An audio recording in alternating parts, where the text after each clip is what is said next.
Yeah, Brent, you're kind of a budding media personality at this point, right? It's not just broadcaster anymore. You're kind of taking up a different side of things. You know, I got COVID in February, and I spent 3 or 4 days scrolling TikTok, and I was like, let me figure this out.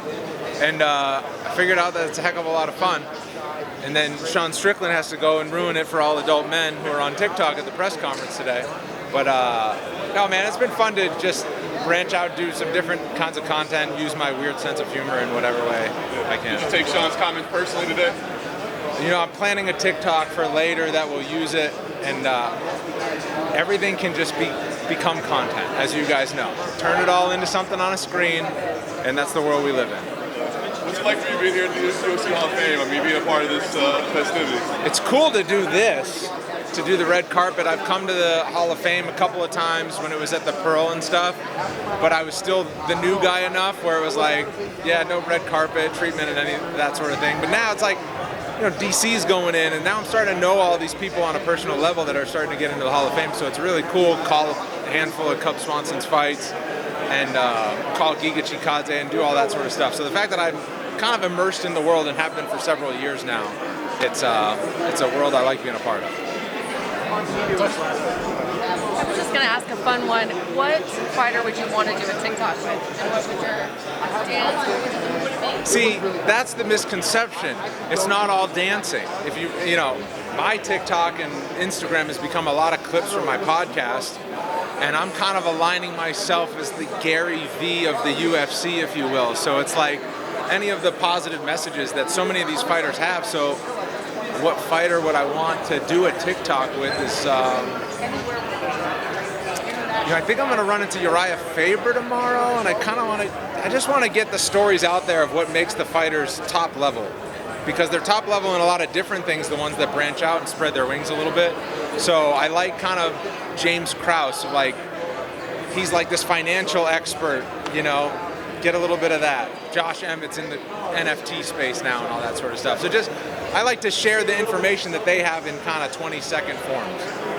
Just one for me, we know a lot of fighters going in. Who's one fighter that you'd like to see inducted in the UFC Hall of Fame that isn't there already? We all know, like, you know, Dom Cruz is going in. Gosh, I mean, this is tough, this red carpet on the spot thing where you don't have like a name like right off the top of your head. What did you make of this? Who should be in the Hall of Fame that isn't already in the Hall of Fame? Let's go with Dom Cruz. Well, he's not retired yet. Who's retired? Give me some names. I can't think of any. Paul Felder. I mean, I can't think of like the next names on the list, the recent retirees. Hey, how about this? Joanna Jędrzejczyk will be in the Hall of Fame. She just retired. So, recency bias. There we go, yeah. Brendan, to see you talk about wanting to tell these fighter stories about how they got to such a high level, what made DC and Khabib such high-level athletes that have been able to put themselves in a position to be here today, in your opinion? So many of their stories have to do with wrestling. And like Josh Emmett told me recently that a 7-minute wrestling match is harder than a 25-minute MMA fight. So I think obviously you're looking at DC, Team USA, Khabib, his wrestling credentials.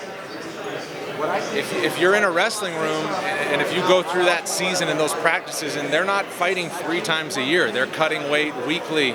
They're in hundreds of matches over the course of their high school, college careers, anything outside of that world-class competition-wise. So I think what you're seeing is wrestling is so good athletically. It's such a good base for mixed martial arts. And between the ears, it forces you to just go through the grind all the time. And if you don't love it, you're not going to stay with it. So it forces you to find something that you love and to really pursue it despite the many ups and downs that it brings. Yeah, I mean, I had a great